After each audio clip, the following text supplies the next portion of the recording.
Coming. What is your favorite part of your house?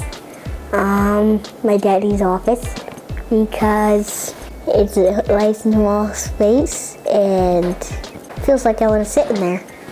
How long have you lived here? 1 year, I guess. I like the kitchen.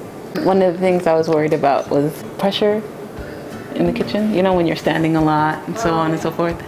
I don't have to worry about that with the adobe floor. I love it. Our family, we played a part in building this house.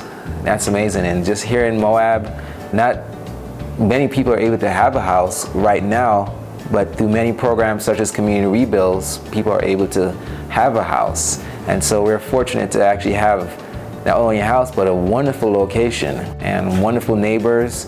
So we're grateful. It's an answered prayer being here.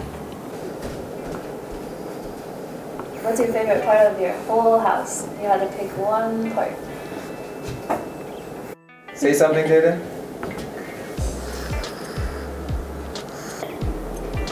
I like playing with the